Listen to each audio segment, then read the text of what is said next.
makes us realize that we're all in the same boat, and like, you know, it puts things like nationalism into perspective, that it's just a completely illogical way of seeing the world. Because at the end of the day, unless you actually want to live as a truly nationalist country where you have these strong borders and no one gets in and it's about you and your people only, then it doesn't matter. Because as long as there is, you know, some country around the world like Iran that isn't doing anything, isn't dealing with things properly, then it's going to get out of hand, and then your people are going to suffer. I've got an interesting point to put across then. So, of course, I agree with you on what you're talking about, Will. But in terms of nationalist pride, kind of pushing yourself forward, things like when we watch the World Cup, for example, or the Olympics, we cheer for Great Britain or for England because we cheer because it's from where we're from. Would you say that's detrimental to society because it's making me believe that I am English and this is what I should stand for? Fuck the other side. Fuck the French. They're trying to fucking beat me in the World Cup or whatever it is. Do you see it as a negative? I think that's different, because I think when it comes to things like sport, I think that's like, it's like I'm not. That's because that comes down to like tribalism at the end of the day, rather than like nationalism. That's kind of, I view my side as superior to yours. I identify with my team, and therefore I want my team to do better than yours. And I think that's something that's so inherent that we could never get rid of that fully. And I don't think it's a bad thing in terms of sport, but I just think that when it comes down to stuff like, if that's how you are, if that's what dictates how you treat another human being as a human being, not when it just comes to sport, I think that's when it's detrimental. Like, I don't think, you know, sport, countries competing against other countries in good mannered, like good faith sporting activities in like competition, but then at the end of it shaking hands and being like, oh, we had a really good game there. That's not nationalism to me, at least. I think, you know, obviously it is kind of, it embraces the identity, and this is what nationalists do. They kind of twist these narratives to be like, oh, you're not allowed to be proud of being British anymore. And then that resonates with people who want to be proud of being British. But at the end of the day, I'm a person who is against nationalism, but I'm not against, if it was literally just a case of I'm proud of being British and that's it. It's not about I'm proud of being British and everyone else has to die or submit to the way that I want to see the world. That's absolutely illogical. But I think it's two very different things. Yeah, definitely. Yeah, the way that I simply just, the only reason that I kind of see it in a different aspect is if someone spends the majority of their life believing or watching something such as football, people that love English football with all of their hearts, and they can't wait to go abroad so they can fucking do whatever they want and swear at this or do whatever it is. And even if they watch the game and they can shake hands at the end of it, if 90% of the time they're spending hating that individual and 10% of the time they're spending saying that they're okay or kind of accepting them for who they are, is that not inherently bad in terms of the long run for that person's mentality of how they should treat other people from a different nationality because it's not their own? I think that's kind of I 100% see what you're saying, but I think in terms of, it's kind of conflating sport and competition with like how you actually treat another human being. Like, it's kind of like, if we have a rivalry with, I don't know, like, let's say we had a rivalry with France in terms of football, and then obviously there is a rivalry, but like, let's say that exists, and then, but that can be about football. If that's all it is, then that's fine, because that's what it comes down to. It's like, my team is better than your team at football, and I don't think that's a bad thing. But I just think in terms of, if it then that evolves to England is better than France and all the French people should die, like, that's like, it's a bit of a line. Sounds like something you'd say, Sonny. Fucking hell, mate! Jesus Christ! No, obviously not. But the thing is, in reality, I do get what you mean, Will. But the thing is that I kind of see it is nothing happens extremely radically unless there's a crisis. But things can be manipulated to be pushed forward in one way or the other. If everyone turned around right now, for example, and said, we're tracking every place that you're going, putting up all these cameras, and we're checking everything that you're doing, you're not going to be able to move a step outside your door without us knowing what you're doing, then I feel like that could be inherently, people wouldn't be able to adjust to it. But if they slowly push things forward by saying, a good example I'll use is in this COVID scare. They go like, all right, cool, you have to stay indoors, you have to stay in this, you can do whatever you want, just you have to stay indoors. All right, now that you're coming out, just to make sure that you're not doing the wrong things and you're not interacting with the wrong kind of people, I'm gonna fucking track everything you're doing. I'm tracking where you are on your phone, I'm tracking what you're doing with these people, I'm tracking what you're doing with those people.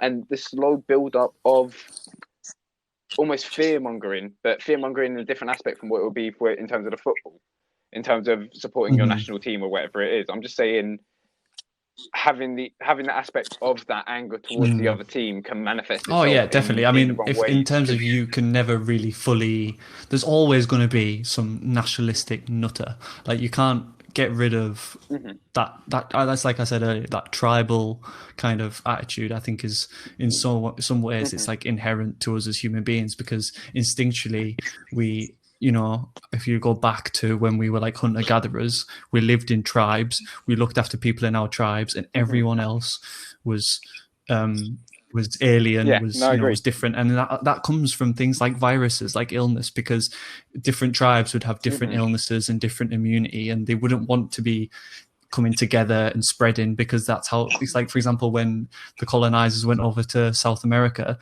all of the native South Americans died because of all of our European diseases. And like, that's did you hear how terrifying it was? Apparently the first conquistadors that actually went over there, they traveled over there and they wrote stories and they wrote these elaborate messages of these beautiful cities that kind of rose from the ground almost.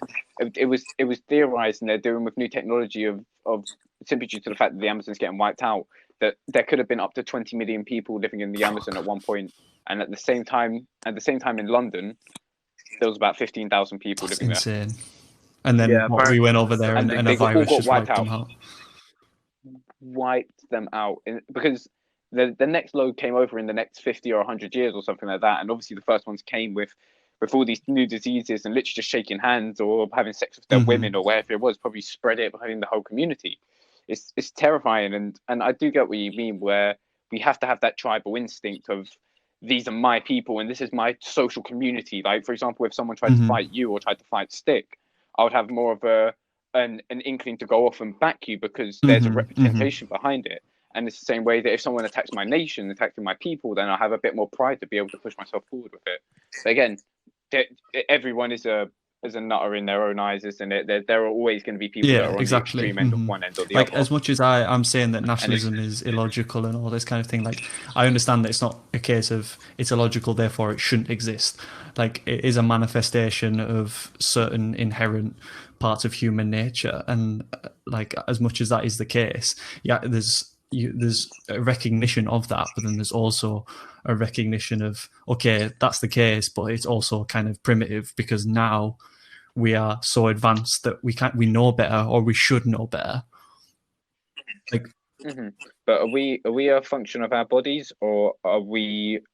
If you get what I mean by that, is our thinking mind the main process to our kind of understanding of the world that we're around, or is it everything else?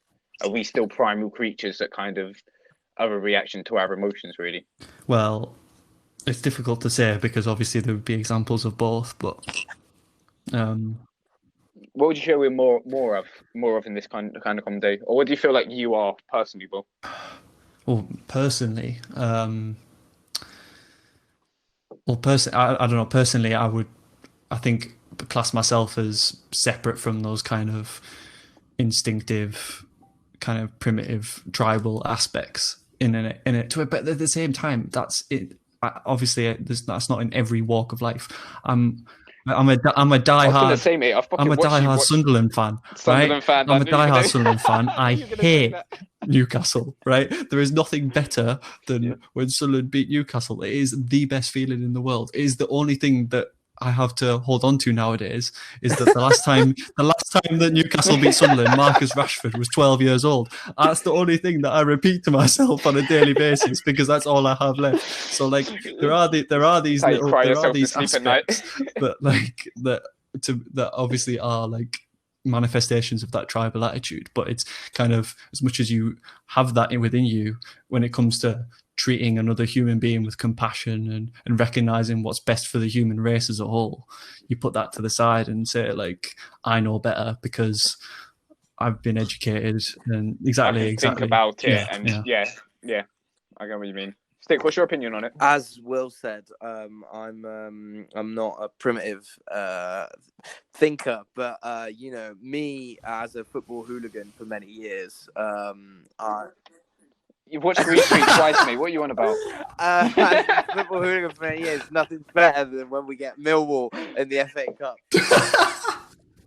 I don't know where I stand on all of that, but I mean, I feel like going back a bit, the football, the football argument that you were making, Sonny, is very important because, you know, football is something that a lot of people, especially in England, live for, you know, every game on the weekend, and there's countless films that describe it and show it.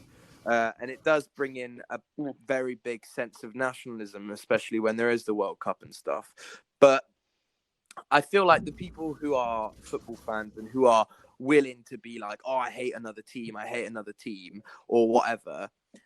If you're, you know, I say I hate Liverpool because I'm a Man United fan, and Will says he hates Newcastle because he's a Sunderland fan, and oh no, mate! I promise you will hate Newcastle. There are Man United fans that hate Liverpool. But no, I get what you mean. But my question to Will is: Will, would you stab someone? Would you stab a Newcastle supporter? No, of course not. My brother's a Newcastle fan, and I hate my brother. But no, you wouldn't stab him. You would kill him. So I feel like no, of course not. There is I think there's a fine line between being nationalist and nationalist to our country or to our football team, or at least putting your heart into it, and being a little bit more. And I feel like when you're a little bit more, I don't think it's a generality, you know. I feel like it is a special case that exists in England and that we sort of grew up seeing with films like Green Street and that.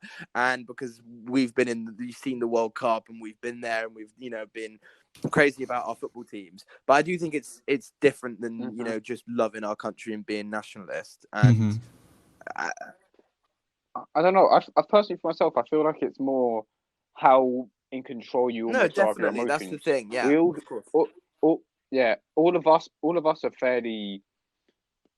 I don't want to say intellectual, but in terms of like, we all can kind of like rationalize things a little bit better than maybe some other people. Some people that are more just irrational when they go off on their emotions and they're more just push things forward and don't really think about them. And it's a dangerous game that you can, and I'm guilty of it myself sometimes, where I just kind of just go off the chain and I'm completely out of whack and out of character. And it's about learning from those experiences, really, because some people push it forward even more when they're like, oh, this is when I can get angry, and some people just express it when they're on the pitch playing football, or when they're doing boxing, or even if they're doing ballet or darts or something like that.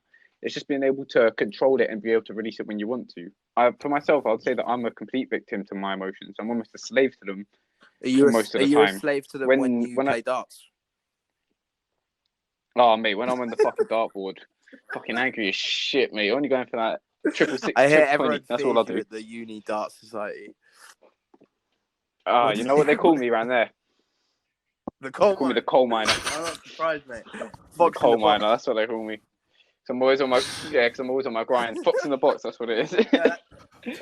But no, that's what it is. I think it's because some people just need to let the energy out as well, which is a big aspect of it. Because if it builds up for you for such a long period of time, when it does come out, it erupts into something that you almost can't control. But if you can push it out into manageable chunks, almost, or let it out into something creative, that's when you kind of really rule yourself and put yourself on your own. Like it's like with really, you say earlier with really with nationalism, like in terms of if that, like, I don't, as much as I was saying that it's a bad thing in so many ways, in terms of our global outlook and in terms of as a species, if we want to be prosperous and we want to survive and we don't all just want to nuke each other, like that's one way of looking at it. But then it's like you were saying in terms of if there's creative outlets, football is a perfect example of something that probably is, if there ever was a positive manifestation of nationalism, it's that. You know, you've got, as much as you've got football hooliganism, you've got, you know, the World Cup, when all of those countries come together and they play against each other.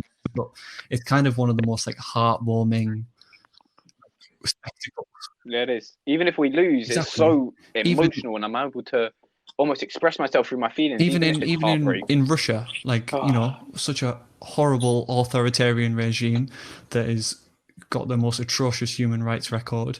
Even that is capable of hosting one of the most like uplifting, sort of positive, warm sporting events, where, you know, you've got instances like, was it the South Korean fans staying behind and helping pick up all the litter in the stadiums and helping clean up everything. Yeah, all of these individual things. As much as they're there out of nationalism, out of love for their country, out of support for, and wanting their country to do well in this tournament, they're also there because they recognize that common humanity. And it's like, you know, for example, during World War One, the on Christmas Day, the football match in no man's land between England and Germany, that's such a positive manifestation of nationalism in that sense, because, you know, they played against each other, and then, you know, a day later they went back to bombing the shit out of each other, and it's just like, but they were all there for the same reason, and like on that day there was that shared common humanity, which is, it's just, I don't know, it is beautiful almost. Yeah, it's beautiful because it's been able to, and it is the perfect metaphor for what was happening in terms of there's so much evil within this world, but the one solace is definitely the human to human interactions that we do have, and that's the way that we kind of have to live our lives, in terms of there can be such horrible stuff that's happening in the world, but we can't change everything. We kind of just have to be positive and happy within ourselves to be able to relate to the people that we surround ourselves with. And again, we were talking about what was happening before. These movements, these revolutions that are occurring, have to be because of the individual effort that occurs. If I just turn around and say there needs to be a movement but don't do anything about it, no, I suppose that could